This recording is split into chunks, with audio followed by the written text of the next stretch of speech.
Welcome, everyone, to the TKK podcast. I'm your host, Derek Cortez, and as always, our co-host is Gabby Hernandez. Hey, y'all. And today's guest, we have Travis Andre Ross. I'm saying your name right? Yeah, Okay, absolutely. Perfect. We're super excited to have you on here. So our guest is a filmmaker, a storyteller. His work explores identity struggle, resilience, and what it means to belong, especially growing up in places like the Central Valley, from filming projects and interviews to powerful conversations around purpose and transformation. Travis uses storytelling to shine light on experiences many people feel but rarely talk about. Is that an accurate description, or am I missing a few things there? I mean, I couldn't have said it any better myself. That was great. What would you add to that? Tell You the people know, they want to know. Yeah. Let's see. What would I add to that? That's really good. I feel like one of my missions is to make people feel, Okay. right? So like everything that I like to tell stories about, everything that I write about is all grounded in reality. It's based on real stuff. Most of the time that happened to me, right? Like my film Central Valley is like, it's almost 100% based on my upbringing and like what happened growing up in the Central Valley. Okay, that's good. Yeah. So that kind of leads me to my next question. What are some projects that you're most proud of working on or filming, or even I think you told me that you played saxophone, so some things that you're proud of. Yeah, absolutely. So, you know, it's interesting because I started my film journey because of my upbringing and what happened, and I looked up to actors as like father figures. My dad left when I was young, so I didn't really have that father figure in my life, and I was looking up to people like Hulk Hogan, Arnold Schwarzenegger, Sylvester Stallone, like these people that you wouldn't really think would be like good role models. But what's interesting is like if you really look at their early work, it's like everything for the most part had a good message. And they were, they were good father figures. Like I think they had that in mind when they were making these movies, like role models. And so that was like a big thing for me. Is like I wanted to have a role model, and I wanted to kind of make sure that I could be that role model that I didn't have. So that's why I decided to get into acting in the first place. And it kind of stemmed out from there into trying to be a role model, trying to be a good person. So that's why I got into acting. And what I found out, after I worked with Charlize Theron, I've worked with Nicole Kidman, like literally like she was in the opposite of me. And I did all these big projects, and what I realized that it really wasn't the acting that I wanted to do, because I mean, yeah, it's cool, it's fun, but it's not really making the audience like feel, which is what I wanted them to do. I want people to feel, I want people to think, I want people to question. And I wasn't doing that by playing a military soldier. You know what I mean? So it came down to, okay, I want to tell my stories, So the thing that I'm very most proud of is my film Central Valley. That's my first feature film that I've produced. I wrote it, I starred in it, excuse me, and I even directed a little bit of it. But there's a lot of things that I am proud of. I was also on American Ninja Warrior. I did that for several years. It's so hard. I don't know if you've ever seen the show, but it is insanely hard. I still love watching it. Yeah. Oh my gosh. I have like torn my shoulder. I tore this pec. I have a messed up back. I've done so much for like 5 years of being with the show. But yeah, I would say like the most thing that I'm proud of is Central Valley for sure. Yeah. It's kind of cool seeing like you see a show and you're like, oh, I really like that. I wonder if one day I could be on it, and then like you end up being on it. It's like a surreal. Yeah, it's a surreal moment, right? Absolutely. How did you get on there? That's a really good question. It was actually a goal. I got hit by a car a long time ago. Crazy story. But I was on a bicycle, got hit by a car, broke my pelvis.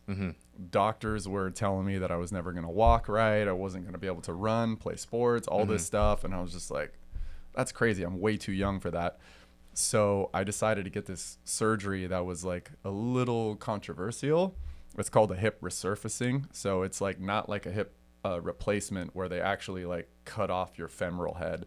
This one, you keep your femoral head, but it's like a metal socket and a metal femoral head. So they like put a cap on it. Oh, okay. Yeah. But the problem is metal is not good for your body. Yeah. So I would imagine. exactly. You have problems with metal detectors or no? Or they Yeah. make something with it? Yeah. Oh, I make them go off like crazy. really? Yeah. And they're like, all right, we got to Step off search to you. the side. Exactly. It's like, well, actually, it's part of me. I can't I was really like, take it out. Yeah, it's in me. I can't do anything about it. Yeah. But I was recovering in the recovery room, and like, you know, after all these doctors told me I wouldn't, I literally had a doctor tell me that he was gonna have to fuse my hip together. Like I have him on camera. That's not gonna saying- work. Yeah, it's not gonna work. Yeah. I'm gonna be like, you know. Yeah. But anyway, I was recovering, and I was like, you know what? That American Ninja Warrior was on TV, and I was like, I'm gonna be on that show. Yeah. That's my goal. I'm Yeah. gonna be on that show. And sure enough, it took about a year of really hard training after that. That was the first time I competed on the show. Did you tell any of the staff there that you were like, I'm going to be on that show while you're just sitting there all messed up? I actually, you know what? If I did, Yeah. it sounded like because I was so out of it. Oh, yeah. The nurses were like, we got to lower his medication a little bit. He's hallucinating.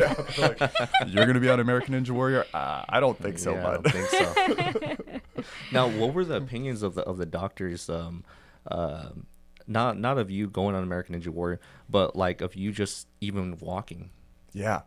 Like honestly, I ended up filming this whole process because I was blown away by all of the different opinions. I went and saw 7 different surgeons, right? Because they all told me something different. And I know this is a completely different story, but it was just mind blowing to me to discover that, you know, you look up to doctors growing up, you're like, they have my best interest in mind, right? They're here to help. They're going to fix me. Turns out that's not always the case. Yeah. Yeah. There's a lot of times they're getting kickbacks from specific implement brands and, Oh. you know, So it's like some of these guys are telling me like, you can't get that surgery. I would not get that surgery if you were my own brother. And I'm like, okay, well, why? Do you do the surgery? And they're like, well, no, we don't have those parts. And I'm like, oh, okay. Wow. You know? So then other places where like we have these parts, but we don't have the specific one Yeah. that I was researching. And I'm like, Like, what is okay. this, an auto body shop? What's That's going what on I'm here? saying. That's how it felt. So Yeah. it tripped me out so Yeah. much because like I was like, wow, they're at the end of the day, not all of them are really thinking about what's best for me. They're thinking about what's best for them. Yeah. Right. You know? Yeah. So I had every range. And then I finally found this guy who I really trusted. He had done over 1,500 of the surgeries that Okay. I wanted to get, you know? And I was like, I'm gonna roll with this, Okay. because it just felt like the right Yeah. thing to do, you know. It seems like you went to each doctor until you found the one that you're like, I like the chances of this, because it seems like my chances aren't really good to begin with. So let me just get the one where I could at least maybe have a chance to walk. Yeah, Yeah. absolutely. I mean, literally, this one doctor, he was like, we're gonna fuse your hip to your femur, Yeah. so it would be straight. And then I had one guy tell me, we're gonna cut your femoral head off, and it's just gonna be floating inside of your leg. And I'm just like, Yeah. is this a joke? I'm like, am I being punked right now? Yeah. Like, are you serious? Like, you're like, this is my life. yeah, This is like, how I'm going to live. I can't Yeah. do that. Like, Yeah. I was, young, playing sports. Like, it was wild.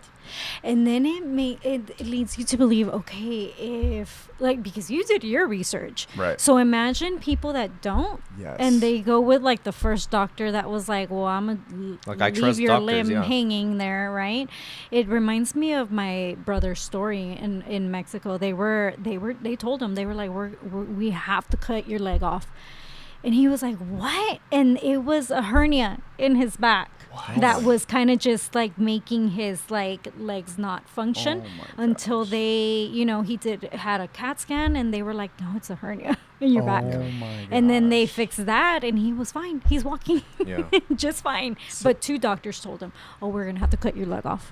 And it's going to cost you $20,000. And he Oh was like, my gosh. absolutely not. I'll be right back. And You never have to, came you have back. to pay to get your legs cut Yeah. off. That's crazy. Thank They want the goodness money. that it didn't do that. Yeah, I'm yeah, like, and he's walking. He's fine. Good. Yeah, so it reminds me Oh of my that. Gosh. Because what I hear a lot is that doctors, what they do is they treat the symptom of your problem and not the root cause of it. Exactly. So they Yes. never do the digging, and it all has to do with a lot of insurance purposes. Yes. Like Oh, yeah. they're just trying to get you in and out and get the next. Because I don't think they make a lot of money off the insurance patients. Right. More, they make more money off of the people that they directly. They pay directly to them. Yes. So something like that. So if you pay directly to the doctor, I guess they have all the time in the world to be like, oh, you're actually my patient down there, and you're just not a number anymore. Yes. You know. Yeah. So that's kind of scary to know that your life is in the hands of someone like that. Yeah. You know what I mean? And the parts, the companies, like, there's this company called Stryker, and they make like parts for, body parts basically. Oh. Like, they give huge kickbacks to Yeah. the doctor for using their parts. And Oh. that has nothing yeah. to do with the insurance. I've heard that. Yeah.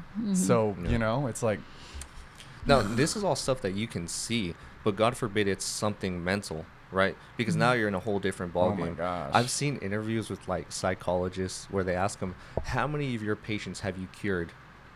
All of them are like, I haven't cured one. And they're like, been in the game for like 30 years. It's like, but I have to still diagnose them with something in order to get some sort of compensation from the insurance company. So that's why a lot of people have a generalized anxiety disorder, or they have OCD or whatever. Like they have to give them something in order to get paid out for it. You know? Wow. But then through all the therapy, nothing happens. You know see, what I and mean? I hadn't even thought about that. Yeah. That's a whole different ballgame right there. What was your mental state during that time? It was touch and go. Yeah. Like I feel like ever since I was a kid, I've had to kind of fend for myself and stuff. So I definitely have that drive. Like I don't know. I've always thought like I have a different gear of my drive. So I knew, like, I was like, all right, whatever it is, I'm going to get through this. I'm going to do whatever I have to do. I'm going to get through this.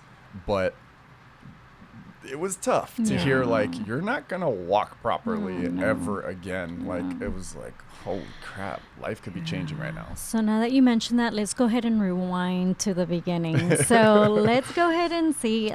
So tell us, what kind of kid were you? Like, really, really? Yeah, and you know what? I'm gonna Honestly. be real with you. So there's two different, I would say, basically two different phases to young Travis Andre Ross. Pre 8 years old, my dad was around.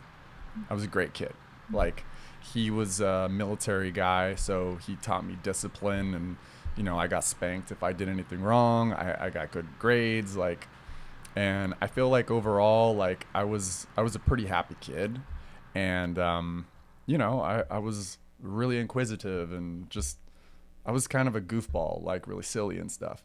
And then he left, and he kind of never looked back, and I blamed that on myself, and I learned this later in therapy. But I blamed that on myself. I never thought I was good enough. I never thought I was worthy of love.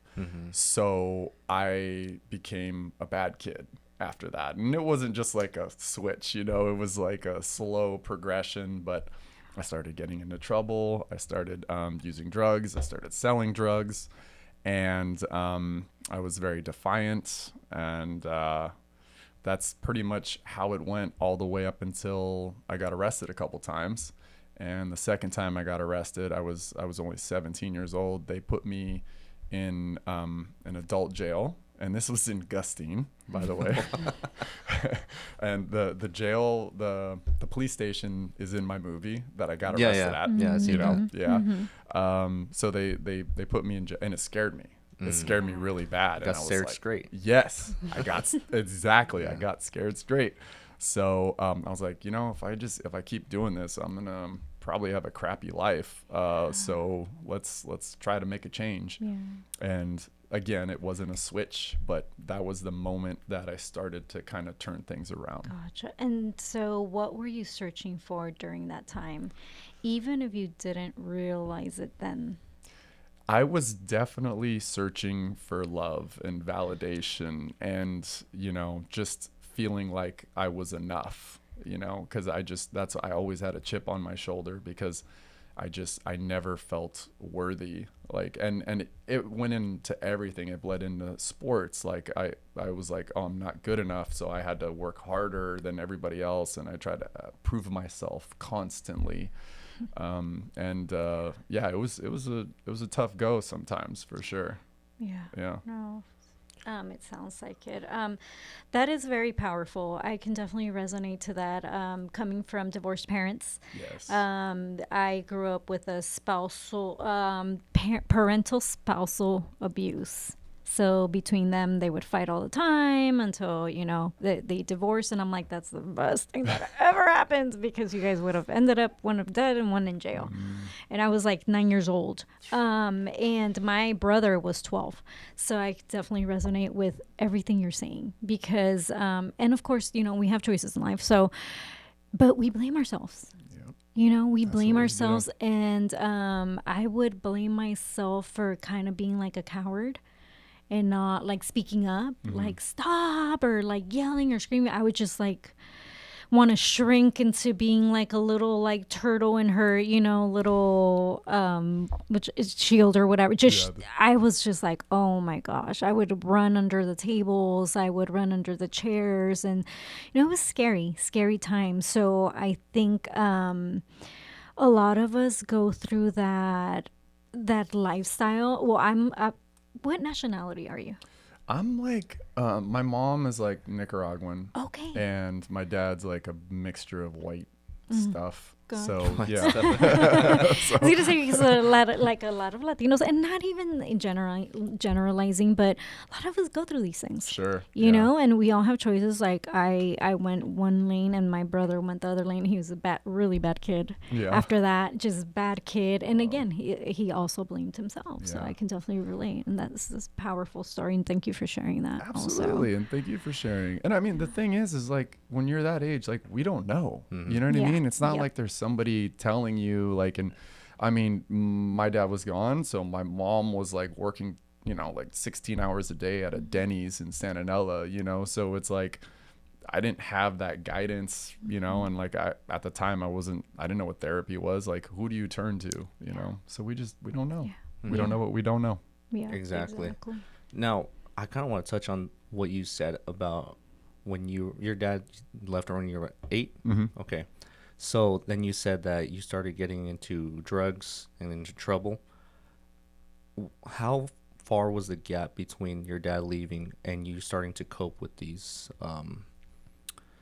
substances? Sure. I would say the first time I tried to I used was like 12 years old. Okay. So it was like Was that 4 middle years. school, high school? Yeah, Okay. it was middle school. Yeah. I think that's like when a lot of things get introduced. Yeah. And okay, so now in cartoons and movies, it's like some guy in an alley, like, "Hey, you want to try some drugs, kid?" How was it for you? Well, so I grew up in Santa Anela, the trailer park out there. So basically, we're all poor out there, like, so kids finding their parents' stash and using that way. That's how it started for me. We're like, oh, well, let's get high. Okay. And we just did. And it sucks because usually, like, the more poverty-stricken areas, the more poverty, the harder the drugs. Absolutely. And so it like people get strung out on heroin, meth. It's not even like, oh, let's smoke a little weed, guys, a little joint. That's usually like if you're going out there towards San Francisco, San Pablo, Melbourne area, they're like, oh yeah, I'm smoking a little joint. No, but those areas it's so easy to get addicted, and your life will spiral out of control. Absolutely. Did you ever find yourself spiraling or identifying that? It's interesting. Like I definitely got on like oxys, and that was a tough situation. It's addicting. Yeah, it is. It's really addicting. Like for the most part, I feel like I was a recreational user with everything else. But the oxys, those were starting to grab me a lot. And I did morphine too for a little bit, and that was like, I really liked it. It was, Thankfully, I stopped myself there pretty early on. But yeah, the oxys, that one was a tough one. Yeah.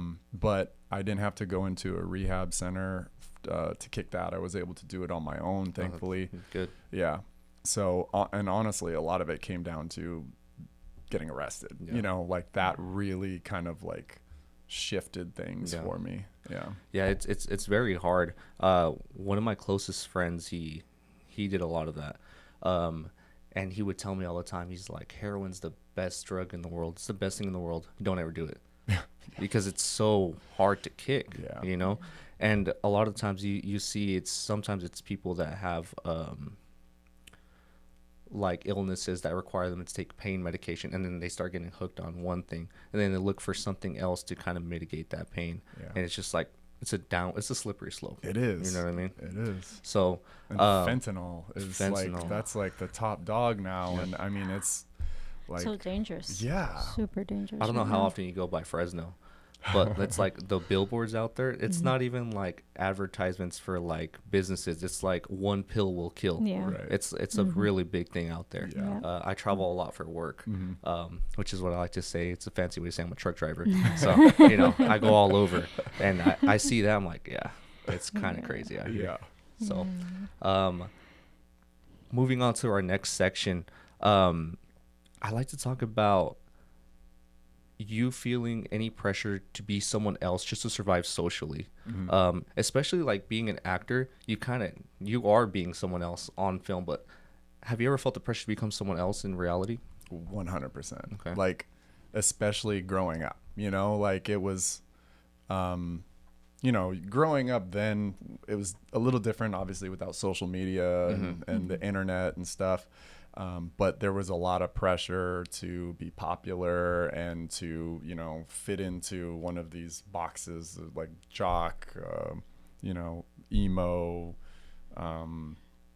What were the other ones? There was like band. There was all these different. Just like cliques, yeah. Yeah, these cliques. So there was a lot of pressure to try to be someone else constantly. And with acting, same thing. Like I always felt like I was not quite good looking enough for these certain roles. I was not quite tall enough for these other roles, or sports, or like it was just like not quite enough. I always felt that way. So I was always trying to be something and someone else that I thought other people wanted me to be. And then it just finally got to the point later in life where I was just like, oh, I'm just gonna be myself, and if you want it, cool, take it. If not, then it is what it is, Yeah. I think that growing up, that's how most kids navigate their experience on individuality, their journey to becoming the person that they eventually become, is by joining a clique that they kind of like. Oh, I vibe with this group or whatever, and now I guess I'm an emo kid. I'm a scene kid. I like to listen to this and blah blah blah blah blah. And along the way, they start finding their own little traits. Like, you know what? I do like this, but I also like to sing.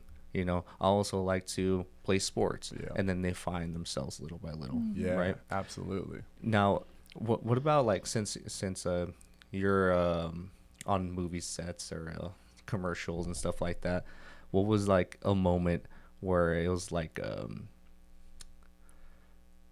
what do they say? It's like, welcome to Hollywood, kid.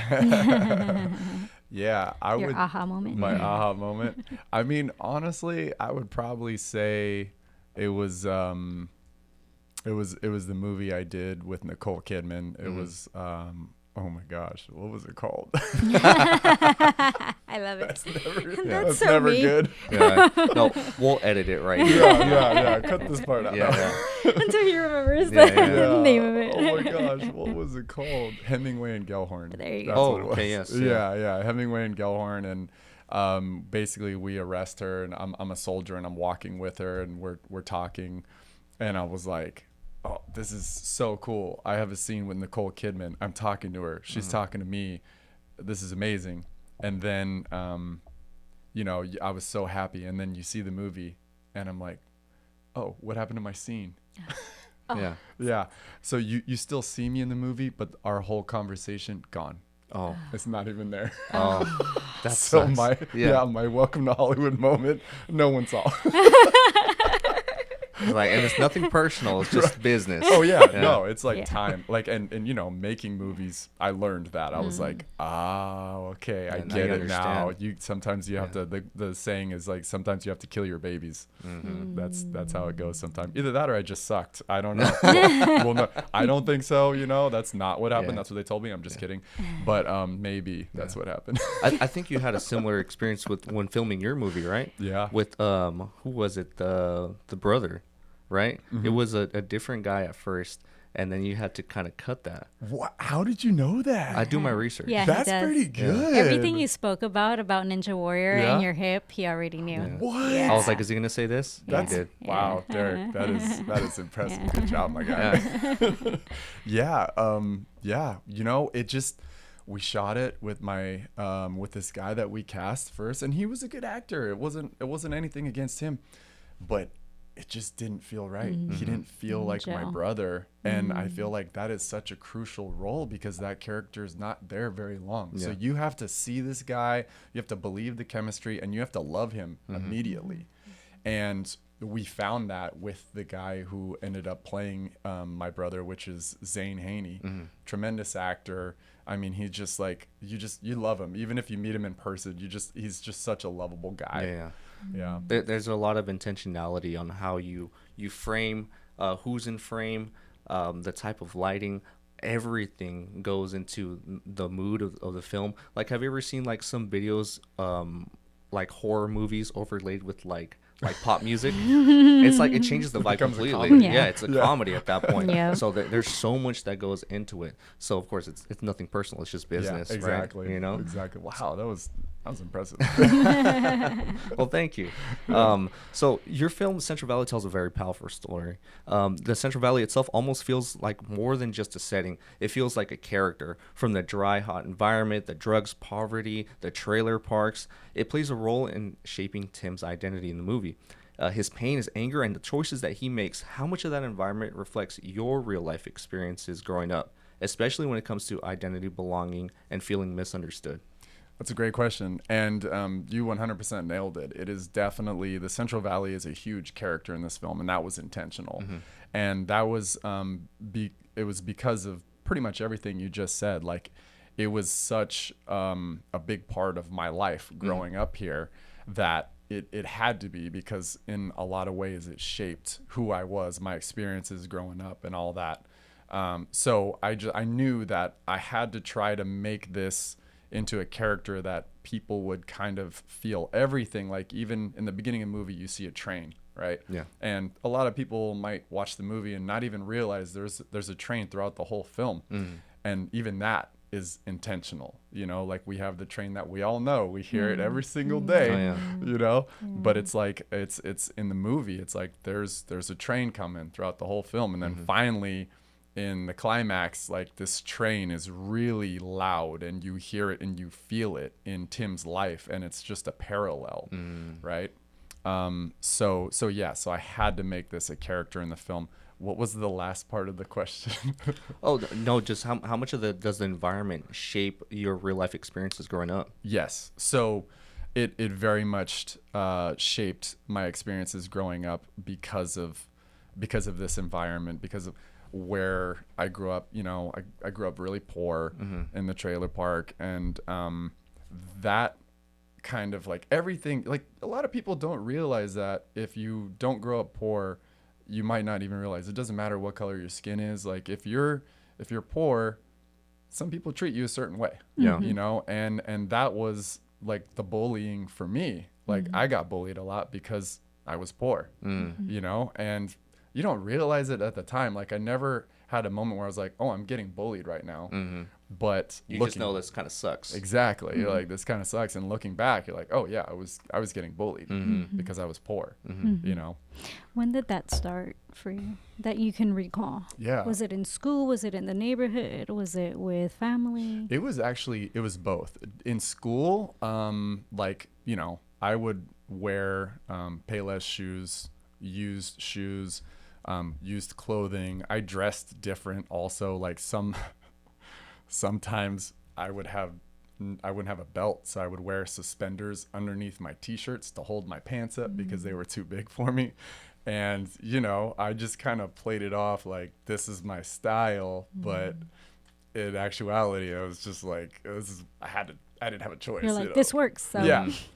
So, kids would tease me about the shoes I was wearing. I remember being on like, it was in elementary school, being out in the field during recess, and like I literally got pushed down because I was wearing these shoes that looked like a popular Nike shoe, but they weren't. They were like a Payless version of it, and I was like, those aren't even real, and like they're just being bullies about that. And then in the neighborhood too, like I was there was a handful of white kids in the neighborhood, but I was kind of a minority in that situation because like again, like I'm half Hispanic, Nicaraguan, but I look white, obviously. Yeah. So I kind of got hazed for being the white kid in the neighborhood too. So that was interesting too. I was going to ask you that because the demographic is, at least from what I see, is a majority Hispanic, right? And you could be Hispanic, but if you're white passing, you're not looked at as Hispanic, right? Yeah. And like I've even had that experience growing up myself, because I'm half Guatemalan and half Mexican, and so like even the way that I speak is different Spanish than Mexican Spanish. Yeah. So some words I would say, and the kids would be like, "What are you saying? You don't know how to speak Spanish properly." Blah blah Like blah. popote. You're not real Mexican. I'm like, I'm not. I'm half, bro.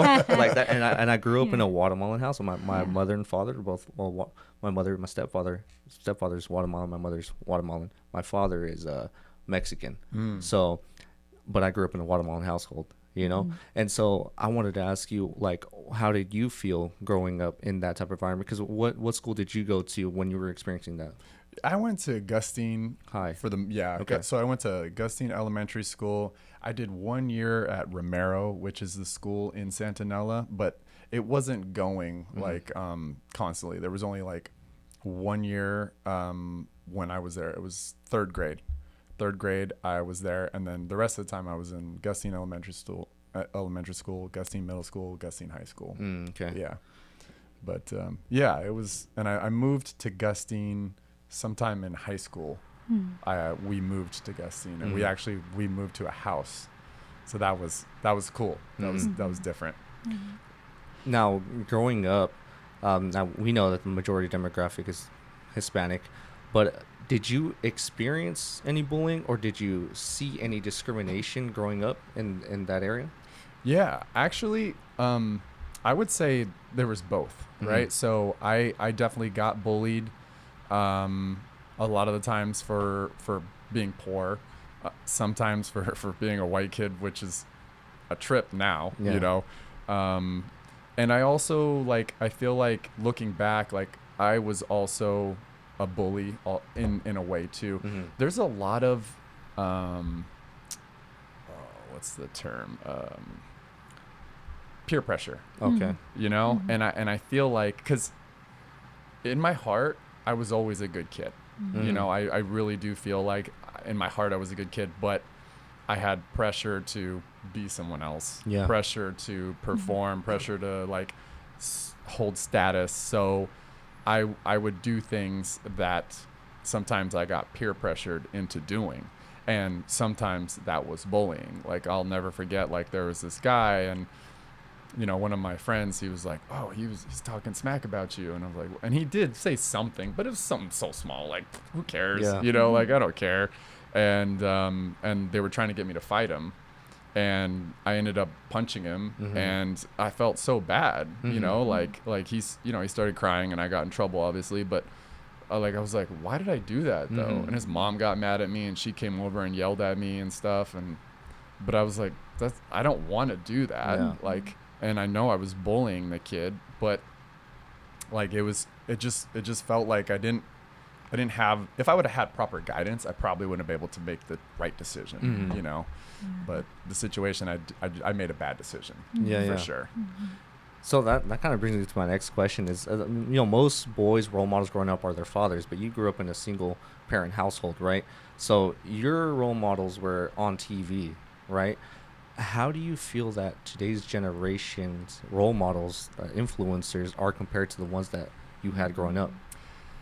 It's a trip now. Mm-hmm. You know, honestly, like I kind of feel for these kids cuz I know it's like taboo whatever the thing is, but there's I feel like there's something to be said about some masculinity, you know? Like I am really grateful that I had these masculine father figures to look up to on TV at least. Mm-hmm. You know, and even Hulk Hogan, right? What Yeah. was he used to say?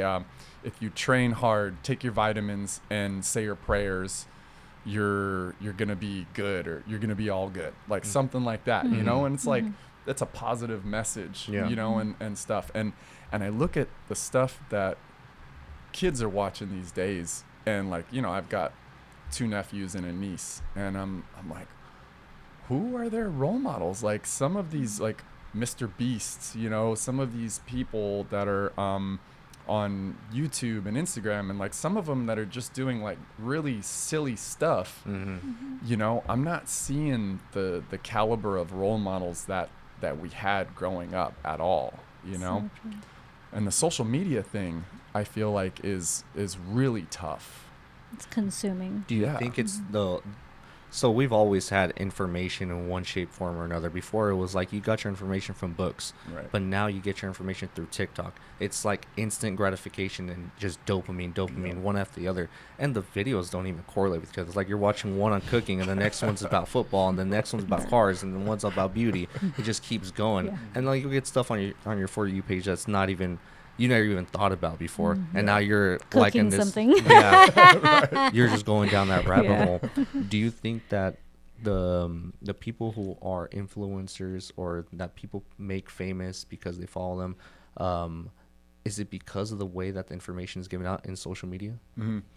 Absolutely. Mhm. Yeah, absolutely. I feel like it's kind of like twofold. There's not a lot of leadership from what I can see. There's a lot of followers. And even the people who are like mid-level influencers, they're looking at the top influencers and like, "Oh, what are they doing? Oh, they're doing this TikTok video where they're doing this dance. Okay, we're going to do that True. dance too."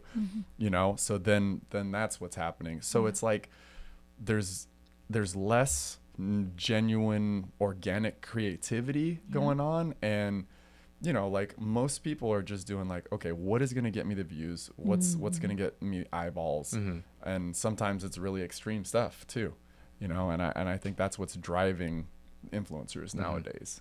Yeah, that's the thing, is that people will do things, the craziest things, just for views. Yeah. You know, so what inspired you to start filming those stories centered around struggle, identity, and resilience? Because if you take a look at your YouTube channel, you went from doing these TV travy to doing these garage movie reviews to I saw you do some unboxing videos and like some reviews of some camera equipment. So how did you get to stories centered around struggle, identity, and resilience from that?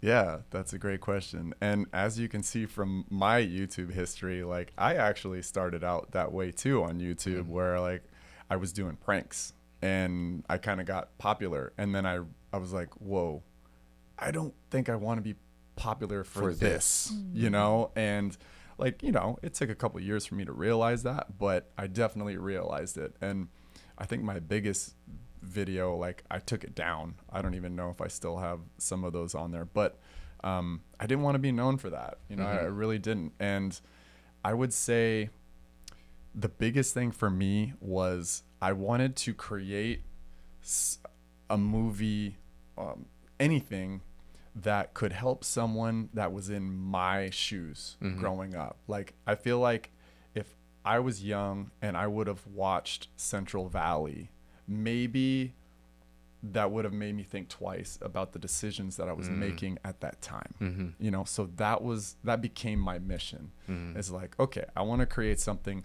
that will help someone that was in my shoes. Absolutely. Now, one thing I love about storytelling is that somebody can hear one sentence and suddenly feel less alone, like how you mentioned. Now, moving into purpose, the message, and the healing that your stories will bring, and sometimes a short film. Um, in your opinion, how can storytelling through film, art, and conversation help break cycles of hate and misunderstanding?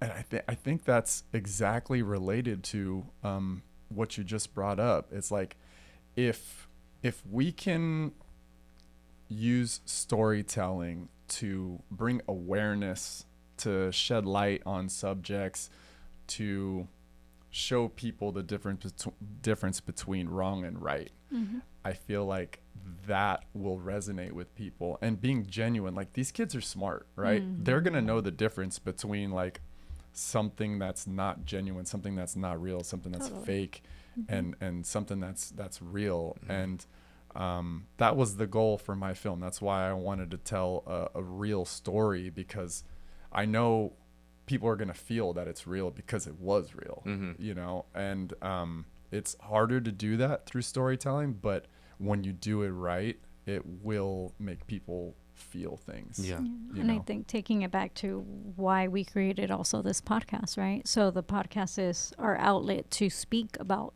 stories that people could relate to.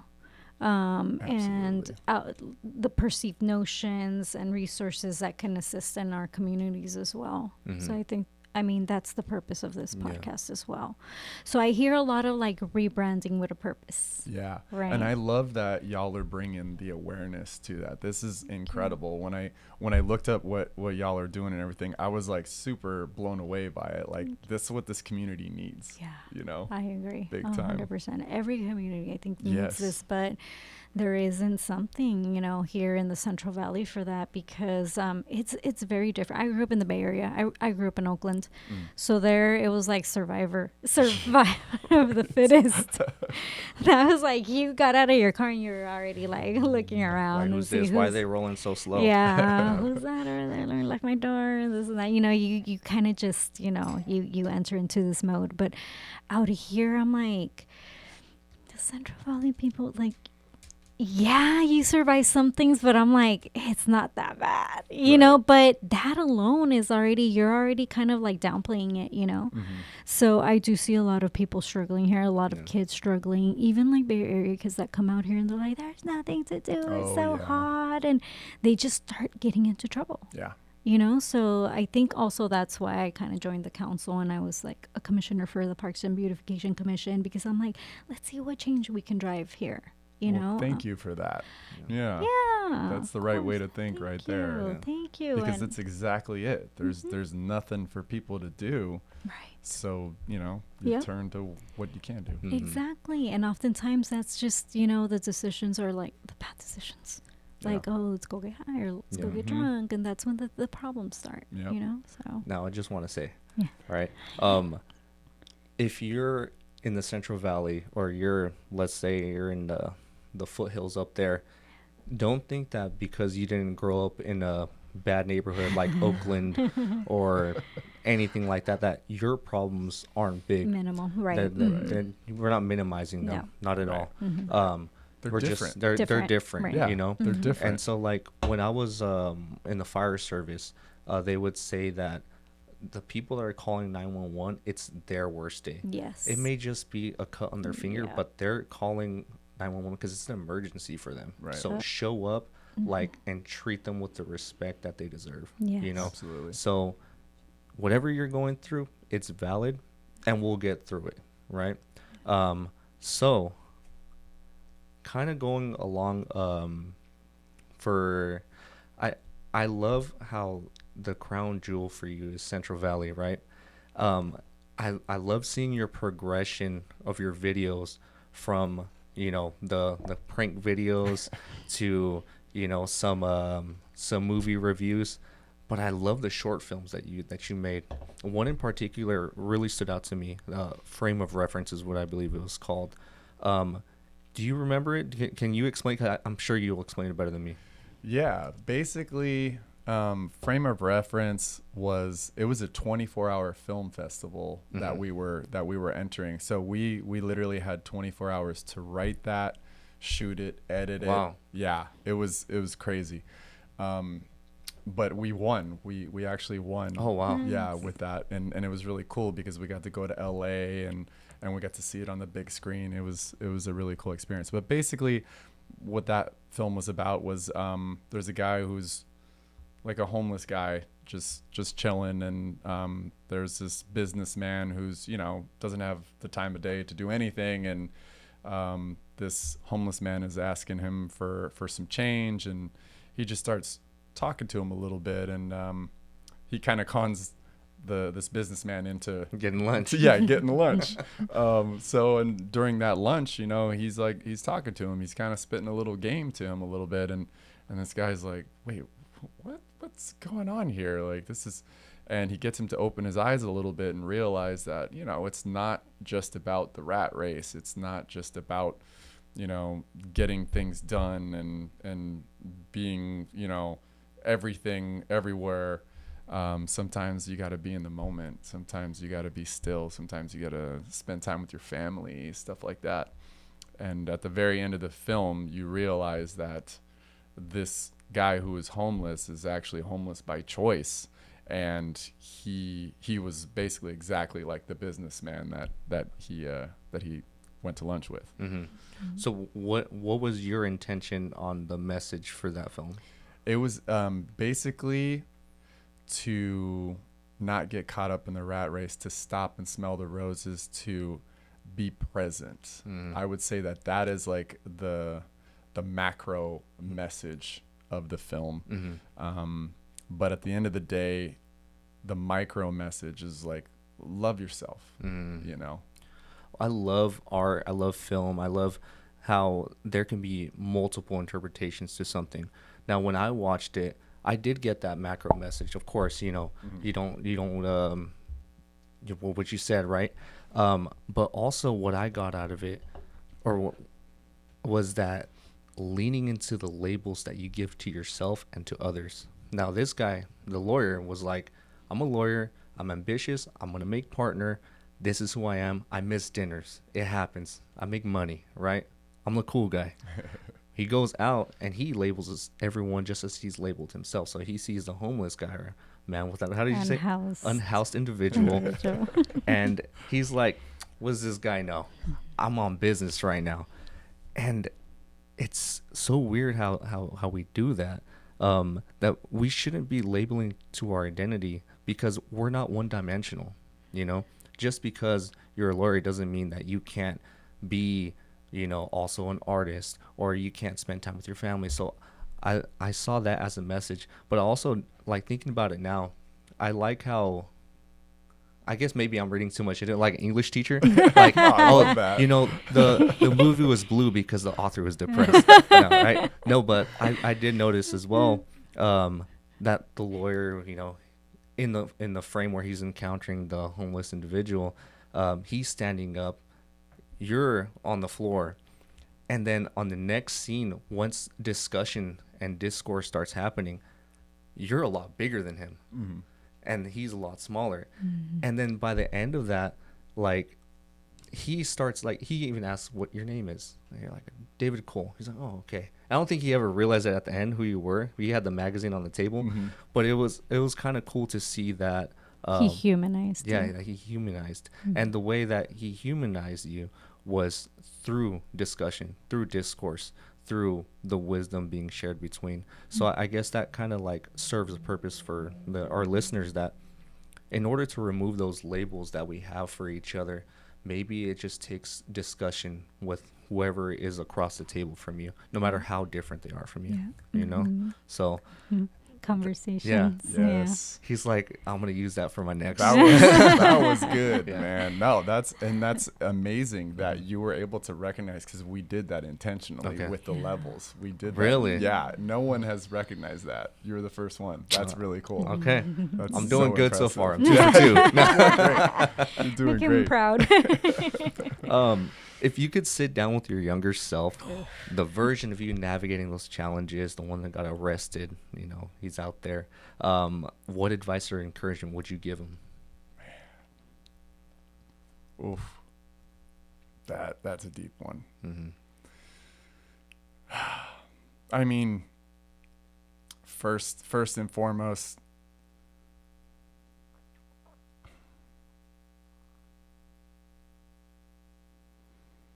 He's like, this is a therapy question, Derek.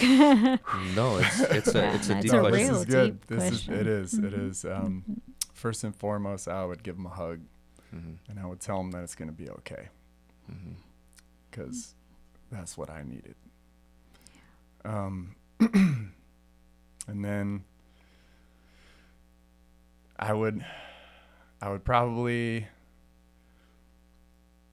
it's interesting because, like I said, I have a couple nephews and a niece, and like I'm always telling them like, hey, like if I was you right now, this is what I would be doing, and like, or this is what I wouldn't be doing, stuff like that. Sometimes you got to learn stuff on your own. But make good choices. Yeah. I would definitely tell them, make good choices. And some of this is a little subtext, but it's not worth it. That's what I would say to my younger self. It's not worth it. You are enough. You're worthy of love. I love that. Yeah. I think many of us growing up really just want to be seen and validated. I think a lot of these kids that act out or do, some of them do unspeakable acts of violence, right? It could really have been avoided or prevented by just acknowledging them, Yeah. you know? So I really, I think that if I was encountering my younger self, I think I would do the same thing. Just acknowledging that it's okay where you're at, but you can be better, Yeah. that you don't have to stay where you are because you can improve. I remember when I was growing up, I had a very dumb way of thinking. I was like very all did. reckless. And so I didn't even think I was going to make it past the age of 20, Yeah. And so I was like, why am I going to, do these things, like apply to college? I'm probably not even going to live that long. So I would do a lot of dumb things. But I think that if I would have been told by someone that, you know what, there's more to life than what you're doing. Like if they would have shown me like a whole different world. Because I remember when the what was it that they're called? I don't know if you had it, but in the high school they had the Casey's. It's like a high school exit exam. It's like a presentation, and you had to get mentored by someone in the field that you're interested in pursuing. And so I chose firefighting. Cool. And so when I got introduced to the firefighting, I was getting mentored by an individual here in Patterson. I was like, this is fucking cool. I was like, I like the shiny things. You get to save people. You get adrenaline from running these calls. It just opened up a whole new world for me, and I'm like, you know what, I want to do this now. And growing up, I wasn't like, I'll tell you this, my GPA was like a 1.6, 1.2, something like that. So I was like really bad. Same. But it was weird because I excelled all my tests. I was like A's and B's on my tests. I just never did the homework. I wasn't invested into it. Yeah. But then You didn't try. exactly, I just didn't try. Same.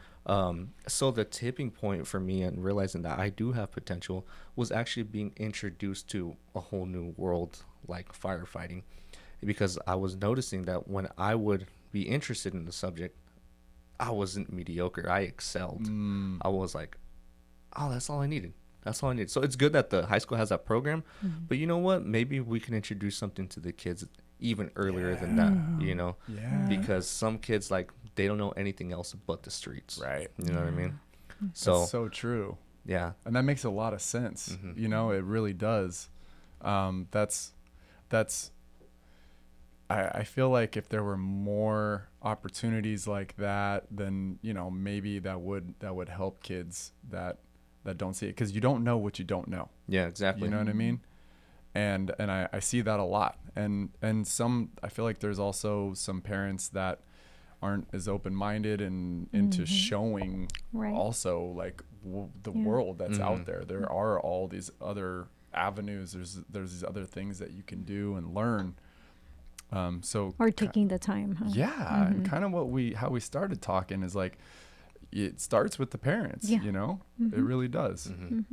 And I think that that doesn't just stop when you're at that No. age. You know, that age Throughout you life. happen to just it feels like a very long time relative to how long you've lived, because 1 week when you're, you know, a year old, that's like a very long time, but when you're 32, it's not that long anymore. But I think that also has to do with you not being exposed to new things anymore, Yeah. or the day-to-day routines just blend with each other, so the weeks look like the months that pass by. Yeah. You know, so just constantly stimulating your mind to learning new things, doing new things, Yeah. I think will not only make your life happier, but it give you a better quality of life, I believe. Yeah. And I think there would be a lot less of the evil going on in the world right now, Yeah. Yeah. especially with like the discrimination, racism, and the hate crimes. You know. So Absolutely. speaking about that, for young people who may be dealing with bullying, racism, or feeling like they don't belong, what message would you want them to hear today? Well, I know for me, you know, we grew up in a different time where we didn't have the internet like we talked about, you know, and I see a lot of the bullying going on nowadays. It's online. It's like cyberbullying, where they'll just like get a messed up picture of someone, or they're like totally bashing one of their classmates online, you know, all this stuff that goes on. So I think just simply, I mean, at very least, speak up. You know, like don't be afraid to talk to someone, regardless of what end of this you're on. Because I know a lot of kids were probably in a similar situation that I was in, where they felt that they needed to bully, perhaps because they were peer pressured, or they wanted to look cool, or you know, their friends they were with, or maybe they're in a gang, you know. And then on the other end, it's also like speaking up if you are getting bullied or discriminated against. Also, like don't think you're weak for, you know, wanting to say something about that, because like that's how we can get the conversation started. That's how we can help to stop this from going on, you know. Build a kinder culture. Yeah, What I absolutely. always say. And so finally, what does kindness in action mean to you personally? What does kindness mean to you? Kindness, you know, I think a lot of us, if not most of us, are born with a kind heart. And I do think, kind of what we were talking about in the beginning, like we are shaped by our parents for sure. And I am grateful that my mom is like such a kind, loving person. Like, I love your mom. Let me just say that on record. Selena, I love you. She's such a joy. I She see her is. and I'm like, Selena. She's a little star, like a little shining star. she's a gem for sure. And you know, like she just instilled that into me early on. So I think kindness means being considerate of other people, like thinking about other people. It could be something as simple as opening a door for someone. At the end of the day, we don't really know what anyone else is going through. All we know is what we're going through. So maybe someone was rude, maybe someone honked at me on the road and was aggressive, and I'm like, what's going on here? But maybe they're just having a bad day. Yeah. You know, and it's like we really don't know what anyone else is going through. So maybe you could just look the other way, or just not react if someone else is having a bad day. But I think kindness is thinking about other people. I like that. I like how you say kindness is thinking about other people, but there's also kindness in action is also inaction. Someone beeps at you, you don't immediately have to throw up that finger. You don't immediately have to do anything, right? You could just be like, you know what? This person, I don't know what they're going through. They could have just lost their parents. They could have just, they can't pay their rent or whatever. Just let it be. Frustrated. That's kindness in action. Absolutely. It could be in action. Absolutely. So, we're closing now. So, is there anything else that you would like to share with the audience before we close out? Let's see here. How about this? Okay. For anyone out there that is aspiring to be an actor, what words of advice would you give them? Well, first of all, know that it is the hardest thing that I've ever done in my entire life. And make sure, I mean, I don't want to discourage anyone. So regardless of why you want to do it, go for it, first of all. But if it is something that you're really serious about, make sure you're doing it for the right reasons, because if you're doing it to be famous, that's great, go for it. But it is a very, very difficult uphill battle that 1% of 1% of people make. So I would say give it your all, regardless of why you're doing it, but make sure you have a good why or a good backup plan, because it's very difficult to be sustaining. But if you're going to do it, you got to go all in, straight up. Take all the classes you can, get the headshots, become the character, because the closest, like a lot of actors are like, oh, I want to play a character that has, big muscles and, really eccentric. It's like, is that what you are? And well, no. Okay. The best luck you're going to have is to be as close to you as you possibly can be. That's good. Yeah. Now, on that subject, real quick, one question. This is a personal one for me. So in the movie, I saw like a lot of cocaine throughout it, right? I did see you guys were snorting it. What was that? I can't. So it's actually powdered milk. Okay. Yeah, you can snort that and not And it's die horrible, or- right? Yeah, it kind of sucks. Okay. I was just wondering. I'm like, Yeah. or maybe you guys are Ouch. method acting. I don't know. And you're just like, you know what? One more take. That wasn't the one. Take 5. Rack me up. Doing it. Train tracks now. Okay, so now I know. Now I know. Okay, you I'm know. good. I told her I was going to Cut ask that. this question. I cut that. Just kidding. All right. All right. Yeah. Anything else you want to share? Yeah, I think a couple things. I think one thing, I really like that question about the acting thing. I think that's really cool. Another thing, I just want to tell young people, it will always feel like the moment you're in is the biggest moment, and at that time it may be the biggest moment, but looking back now, what I learned is the moments get bigger, right? Elementary school, you think this is it. Like, wow, I have to be popular. I have to do all these things.